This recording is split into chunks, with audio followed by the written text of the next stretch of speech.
So hello guys, कैसे हैं आप लोग। आज का टॉपिक है जनरल एनाटॉमी। और इसमें ना मेनली जो एग्ज़ाम पॉइंट ऑफ व्यू के तरीके से अगर हम देखें तो मेनली 5 क्वेश्चंस आते हैं। तो यार हम वो 5 क्वेश्चंस को डिस्कस करेंगे। तो अगर आप मेरे को इंस्टाग्राम पर देखना चाहते हैं तो नीट एक तपस्या आप सर्च कर सकते हैं। अगर टेलीग्राम पर देखना चाहते हैं तो सेंटी डॉक्टर मेरा नाम है। तो यार स्टार्ट करते हैं। तो सबसे पहला जो टॉपिक है हमारा that is pronation and supination.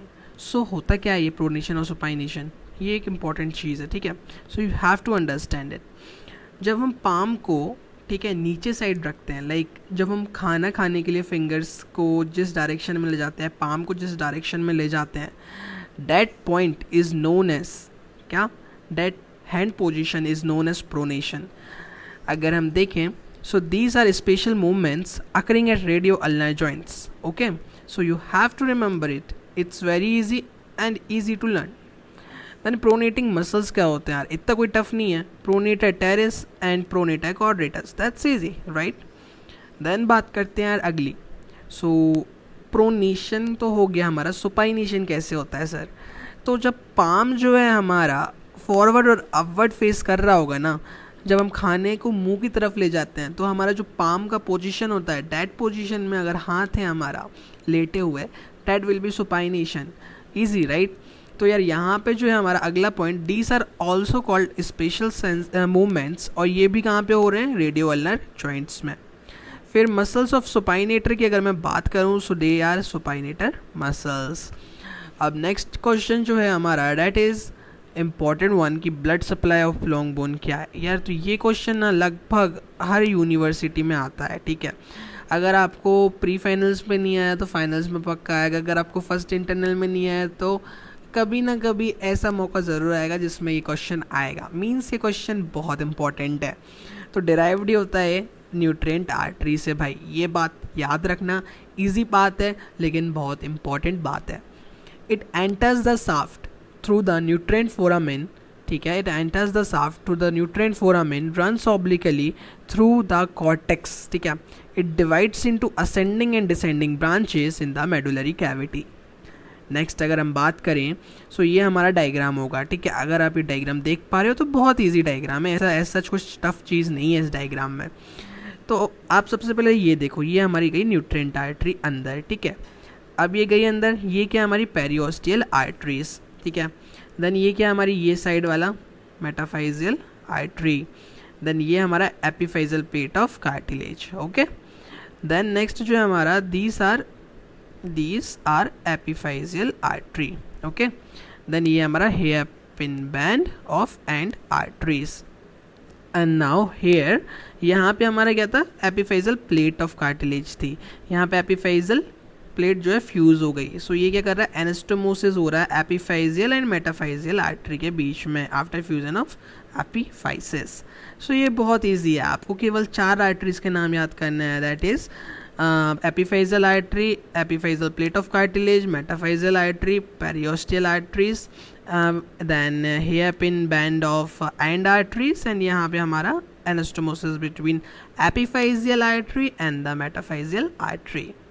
Then blood supply अगर हम बात करें ऑफ अ लॉन्ग बोन की, तो यार upper epiphysis has not yet fused with diaphysis, तो हमारा ये वाला एनास्टोमोसिस होगा।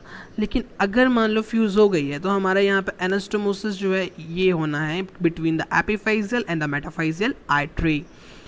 नेक्स्ट बात करते हैं, the nutrient foramen is directed away growing end of the bone, that's it. अब बात करते हैं अगला क्वेश्चन, ठीक है। तो ये भी हमारा इंपॉर्टेंट क्वेश्चन है, ossification of the bones. So यार दिस क्वेश्चन स्टार्ट करते हैं।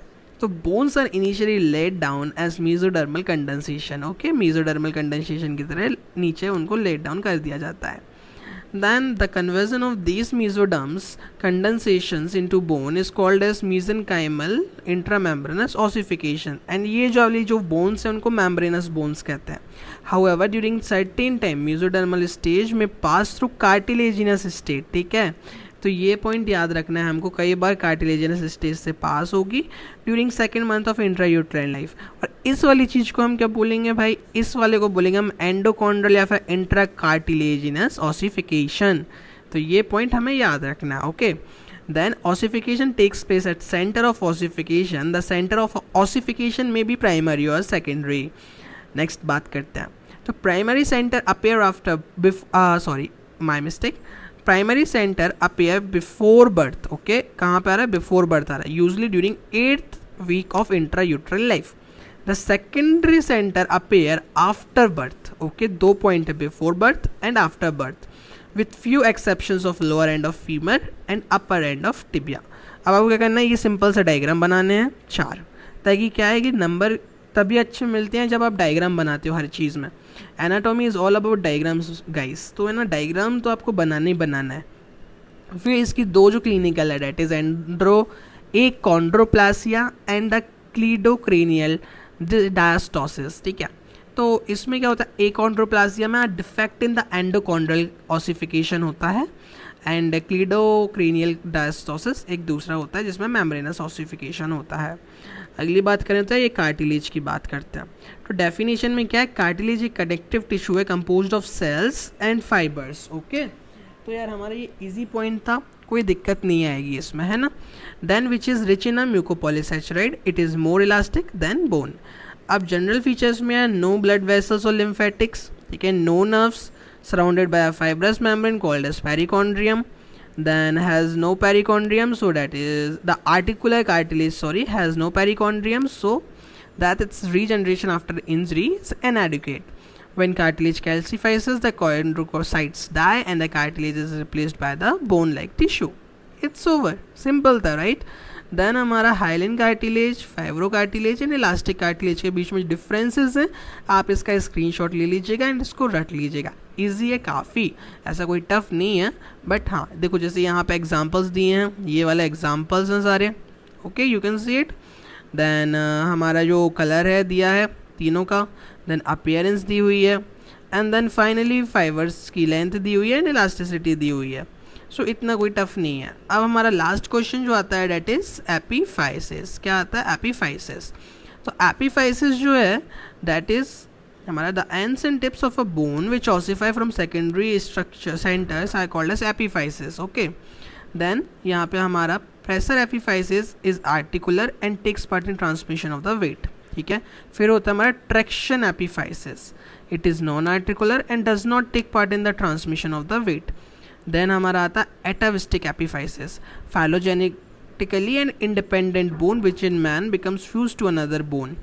Coracoid process of scapula and os trigonum of little tubercle of the talus. Examples हैं. Aberrant epiphysis is not always present. Example, epiphysis at the end of the first metacarpal and at the base of the other metacarpal bones. तो अब आपको यहाँ पे show करना है atavistic bone, pressure epiphysis, traction epiphysis. That's it for today. Okay, so guys, thank you for watching. ऐसे ही हमारे साथ बने रहिए और सब्सक्राइब करना मत भूलिएगा.